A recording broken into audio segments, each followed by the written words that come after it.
kumikinang.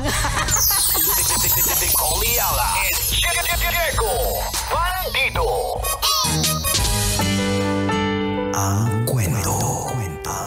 Mula sa mahiwagang burnay. Mula sa mahiwagang burnay.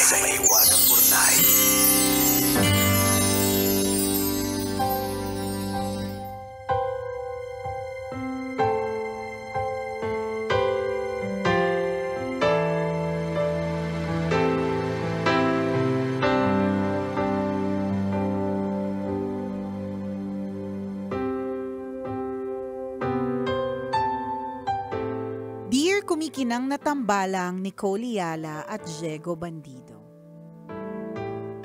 Magandang araw po sa inyong dalawa. Itago nyo na lang po ako sa pangalang Trista. Matagal na po akong tagapakinig ng Mahiwagang Burnay. Ang hindi ko akalain, darating pala ang pagkakataon na susulat din ako sa inyo. Hindi ko pa kasi... Wait lang, nagmamarunong kasi akong malinaw ang mata, pero sa totoo lang, hindi naman... Ayaw talaga magsalamin eh. Kahit naduduling na sa malilit na letra. Nilakihan niyo lang po yung font. Nag-adjust. Nag-zoom lang po. Ang hindi ko po akalain, darating pala ang pagkakataon na susulat din ako sa inyo. Hindi ko po kasi maintindihan ang nararamdaman ko ngayon at baka po sakaling mabigyan niyo po ng linaw ang samot-saring emosyong nararamdaman ko. Ganito po kasi. Recently, pumunto po kami ng asawa ko sa isang massage parlor para magpamasahe. Parang ang luma pag massage parlor. Parang ang lumang term. Oh, anyways, parlor. Massage parlor. Hiwalay po yung kwarto ng mga babae sa kwarto ng mga lalaki. Nag-enjoy po ako sa masahe. Pakiramdam ko na wala lahat ang lamig at kirot ko sa katawan. Ang malungkot po, hindi lang po sakit ng katawan ang nawala sa akin. Nawala din ang tiwala ko sa asawa ko.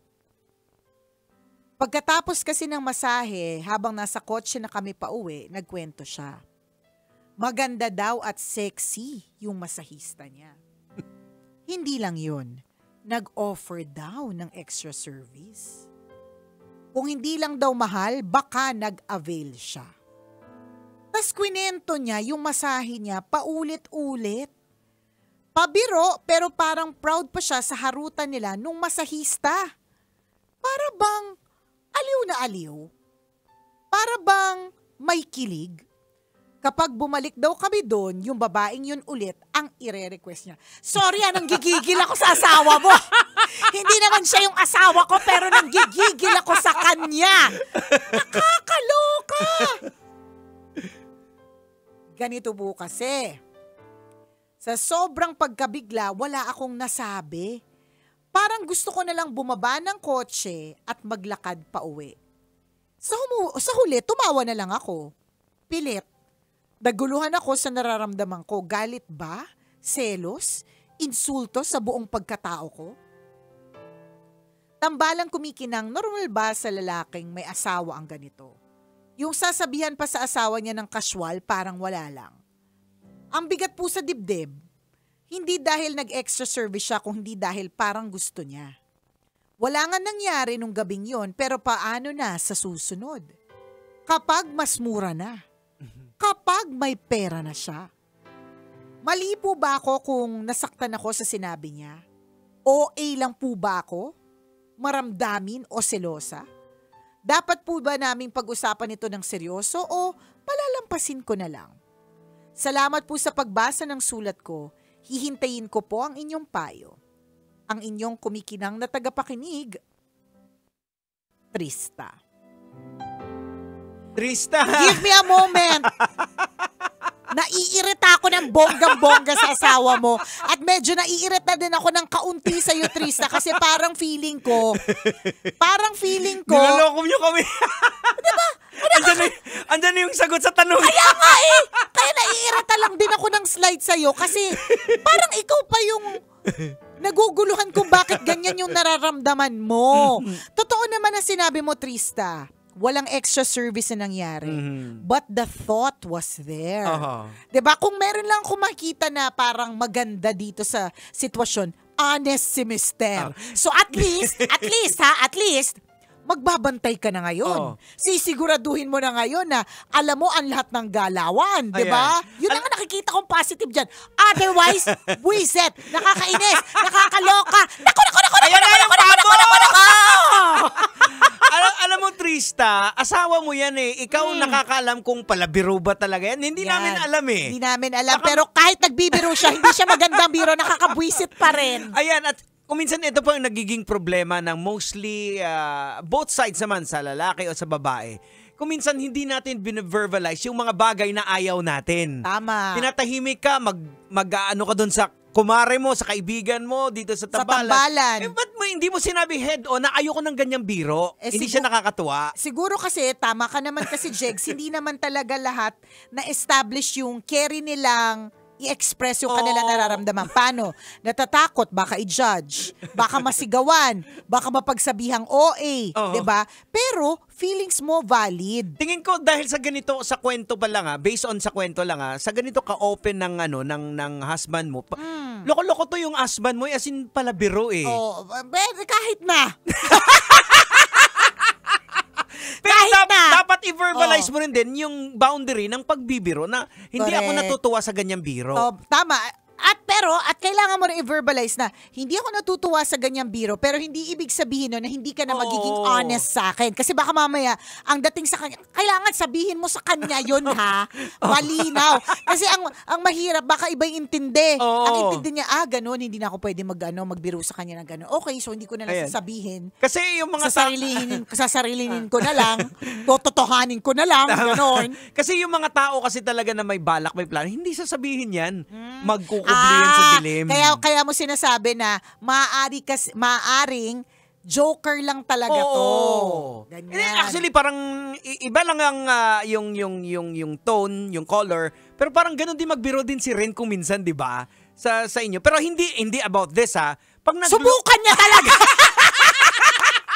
yung nagbibigay lang si Diego ng senaryo pero mainit ang ulo ko, namumula ako. Subukan niya lang talaga. Kaya nga iniba ko, hindi ito eh.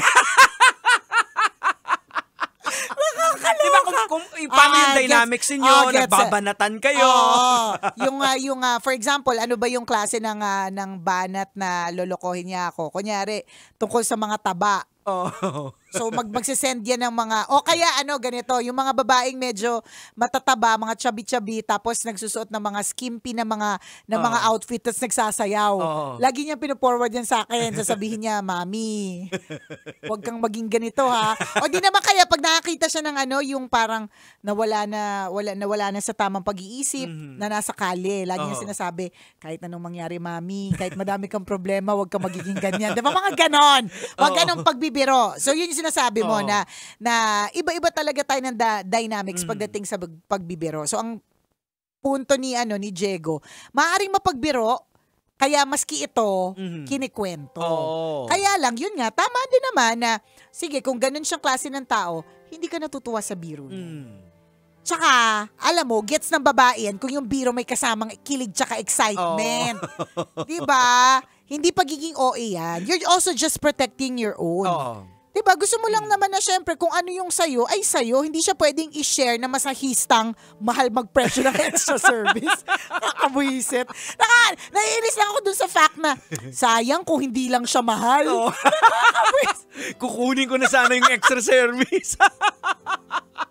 Alam mo naman talaga, it's very clear na talagang walang parang sige na nga, bigla ko na lang din tiningnan dun sa POV na pwede ngang mapagbiro. Pwede ngang mapagbiro. Pero ang maganda na lang dito talaga is yung lesson na ma-express mo sa kanya yung nararamdaman mo na kahit biro ito, hindi itong magandang biro for you. So it's a practice of communication na mahirap gawin. Correct. Tingnan mo minsan yung mga anak natin, 'di ba? Hindi nila kahit na kunyari umiiyak sila, hindi nila kagad sinasabi kung anong dahilan. Wala, okay lang. Kahit bugtong-bugto na yung mata. Kasi nga yung communication hindi siya mabilis eh. Dahil nga pwede kang i-judge, pwede kang kontrahin, pwede kang masigawan, Oo. 'di ba? Yung mga ganon. Ikaw ba nakaka-experience ka na kung minsan sa biro ng asawa mo napipikon ka? Minsan kapag wala din ako sa mood. Ako din. Oo. Kapag Nagagalit din ako. Oo, Pero alam ko din ako. nagbibiro, pero Oo, nagagalit. correct. Depende. Kung halimbawa medyo may kaunting, o kaya biro siya na alam kong medyo may patama din kasi sa akin. Yung parang ganon. Kaya napipikon din ako sometimes. Ganon. It happens din naman talaga. And you have to express it, Hindi siya nakakatuwang biro. Ayan. Hindi nakakatawa yun. Yun, Ganon. kung may- Ako gumaganon ako minsan i-verbalize. Hindi siya nakakatawa. Tapos makikita naman nila sa mukha mo kung seryoso ka na o hindi. Oo. 'Di ba?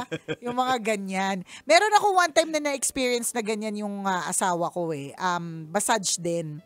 Pero ako yung nagbiro pagkatapos. So, sa sa Phuket, sa Thailand. So, yung itsura daw ng masahista, alam mo naman sa Thailand, basta yung mas ultimo mga agogo dancer, doon may mga edad, may mga kamot talaga. So anyway, yung masahista ganon.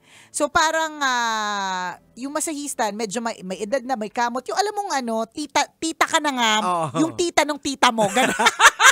So imagine niyo po ako, tita na ako, di ba? Yung tita ko.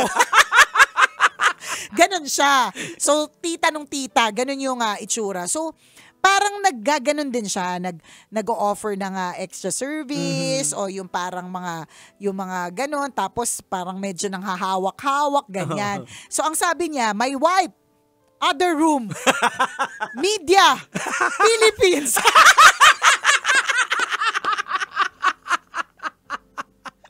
My wife, other room, media, Philippines. Pero alam mo, sa mga barok ng Carabao English na yan, mas naiintindihan siya sa ibang bansa kaysa sa akin. Diba? Pag naalala mo yung sa Korea, Oo. na siya yung bumili tayo ng luggage. Correct. Siya lang yung nakaintindi. Kasi pag ako yung nag-explain, tapos tama yung English ko, hindi naiintindihan ng mga tao. Pero yung, no. Very high. No! Very high, uncle! Ganun. So, ganun siya. Minamassage siya. So, parang may pa-extra service si ate. Yung tita ng tita. My wife. Other room. Media. Philippines. Nakakaloka na bongga-bongga. So, ganon. So after, walang nangyaring ganap kasi nga yun yung ine-express niya, no. So after, kunento niya sa akin. So tawang-tawa kami. So kumbaga tapos na yun. Syempre overthinker ako. Ang ending, kahit nakakatawa, ang ending, ako yung galit.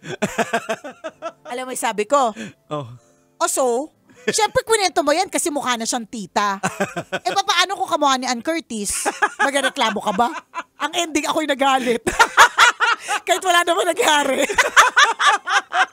Nakakaloka talaga yung mga eksenang ganyan. Parang ganun lang din. Parang ganun. Ayun, kaya nga nakita ko yung POV ng nagkakwento kasi nagbibiro. Parang ganun. So, kasi kung minsan talaga, may time din talaga na ang sarap mang asar. sa bagay. Diba?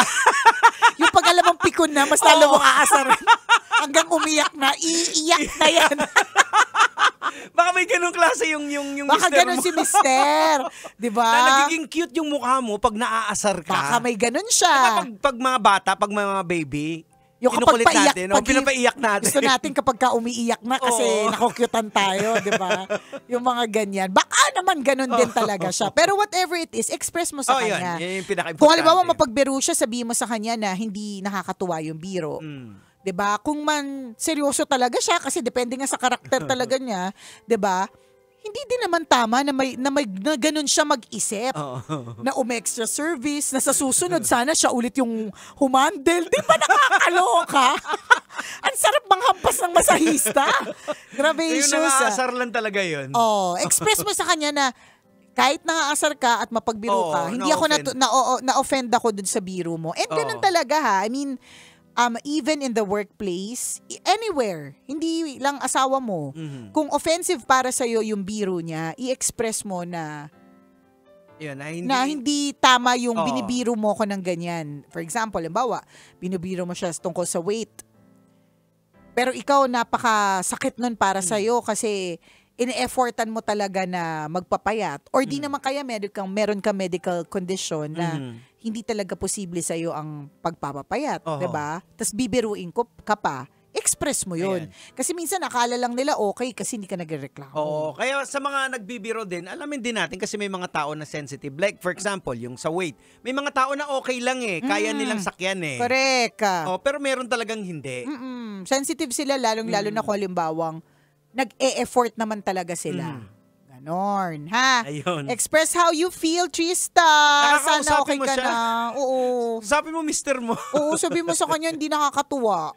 Ayun, kamo Sabi niya, kinuwento ko nga kamo sa sa Sa tambalan. tambalan, ganon. O kaya sabi mo sa kanya, paano kaya daddy ko, halimbawa ako, Oo. ganon yung biro ko. Ayan. Ang bongga ng masahista. Oo, no? lalaki yung pinili ko, Lalaki dad. yung Okay pinili lang. ko. Okay lang ba? Nawakan niya nga ako dun nakiliti ako di ba? Di ba? O, matutuwa. Hindi rin siya magandang Hindi rin siya biro. kahit na biro siya. Oo. Sa podcast, may kukwento ko. O siya, salamat sa pagtutok mga kabisyo. Hanggang dito na lang po ang tambalang kumikinang. Muli ako po ang kumikinang na ulo, Diego Bandido. At akong kumikinang ina mo, Nicole Liala. Kailangan pa bang i-memorize yan? Basic!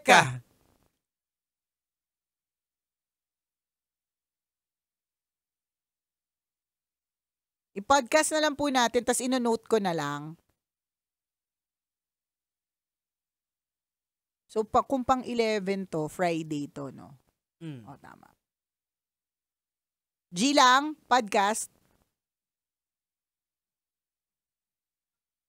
Okay. So, sa pagpapatuloy ng Tambalan Podcast, na ngayon kukwento ko yun. Nakalimutan ko tuloy ikukwento ko, Yung may di ba? nangyari. Yung mga biro-biro, 'di ba? So, yung mga ganyang klase mga biro, minsan hindi talaga siya nakakatuwa.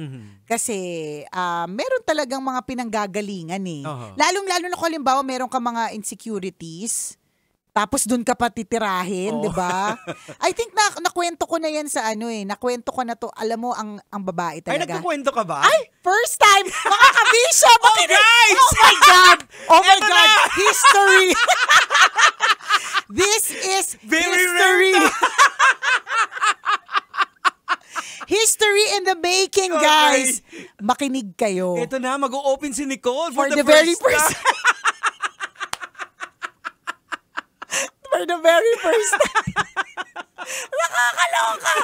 So, ang babae naniniwala talaga ako. Ewan ko kung na-experience mo na to sa asawa mo or sa relationships mo in the past, na ang mga babae ay historian. They remember. Basic na. Basic, 'di ba? They remember. So isipin mo, Jegs, ang dami na namin pinagdaan ng mag-asawa. Ang dami na din naming experiences kung ano-ano. May mga malulungkot, nakakainis, nakakayamot at madami din namang mga masasaya. Pero hindi ko makakalimutan talaga yung one time na nagbiro siya. Hindi pa kami nun. Parang engaged pa lang kami. Okay. So that was may tatanggapin na award si Love Radio. Di ko sure kung nakwento ko na sa podcast kasi first time ko mag-share. No? Okay. So magtatanggap tayo ng award sa isang hotel sa Cubao. Tandang-tanda ako dun sa labas nung ballroom. Syempre, 'di ba, may mga sponsors 'yan, ganyan. So, may mga booth ganyan. So, merong isang booth na namimigay ng flyers yung babae. Hindi ko lang matandaan kung basta it's something connected with basketball yung pinapamigay niyang flyers. So yung babae, maganda, maputi. And nung time na yun, ito yung mga first few times na nakakatanggap si Love Radio ng award. So hindi pa ako masyado maputi, ganyan. So basta noon, early 2000s. Tapos, basta tungkol sa basketball, yung kanyang flyer for whatever reason. So, itong jowa ko, hindi ko pa siya, parang engaged pa lang kami or whatevs, ganyan. Hindi ko nga sure ko engaged. Basta ang sinabi niya, doon, niloko niya yung babae. Sa harapan ko, Diego Bandido. Sa harapan ko! Hanggang ngayon, pag naaalala ko, nakakatog ako sa inis. Kasi gusto ko sampalin ng bola yung babae. kahit yung babae, wala naman siyang ginawa. Siya yung nagbiro. Siya yung nagbiro dun sa babae. Sabi niya, gusto mo ako mag-basketball sa'yo? Diego Bandido, I swear to you, hindi na ako naging masaya nung gabing yon. Sabi ko sa'yo, yung eyeballs ko, mayat mayang bumubulakog sa irita, sa buwisit at sa galit. Parang alimango ka na bumubula. Correct! Bumubula talaga! Promise! Isa akong octopus na gusto ko manampal na marami akong kamay, na gusto ko sabunutan yung babae, kaya lang naisip ko, wala naman siya kinalaman dito. Diba? So, and nagbibiro siya. So, but eto lang, kaya ko siguro nandun ako galing sa, kahit na nagbibiro ka or palabiro ka, it still is offensive. Kasi, siya it's the opposite sex. 'Di ba? You were there. Nandun ka. Although yun nga yung sinasabi ko, at least nag-express kesa tinago tas sa mga kaibigan kunento, tas hindi siya honest sa'yo, ganyan. So kung kakikitaan ko na lang din ng positive yung nangyaring yun long ago, as in sobrang tagal na. Tsaka yung dito kay Trista, at least nagsabi sa'yo, 'di ba? Nakakaloka. Pero yun yung sinasabi ko na hindi lahat kasi ng biro nakakatuwa. Ayan. Diba? Ako natutunan ko rin din yan kasi ako isa talaga ako sa mga alaskador dati. Alam mo yun, nung masamang tao pa ako Parang wala kang pakialam na... Kung may masasaktan. Parang wala naman akong tinatapakan. This is me. Ayan. So, tanggapin nyo kung ano ko. So kung mapipigyan ko, problema mo yan, hindi ko problema yan. Pero along the way, syempre, natutunan ko rin din na it's my responsibility din kasi hindi lahat makakatanggap ng biro May mga taong mga sensitive na kasalanan ko dahil ako yung nag-provoke sa kanila para mag-isip ng hindi maganda, burahin nila ako. Ang naging dahilan kung bakit sila nagmura. Yan. Yung mga tipong ganyan. Kaya ingat-ingat na rin din talaga sa pagbibiro. Totoo, hindi po talaga lahat ng ng biro ay nakakatuwa. Minsan may mga biro talaga na hindi siya, meron pa palang isa. Ayun, ito na. Pero dito ko sa akin, hindi ko sure kung gusto ko i-share. Share mo na yan! Share mo na yan! Okay. Ang bilis mag-isip! Hindi man lang nagpapilit.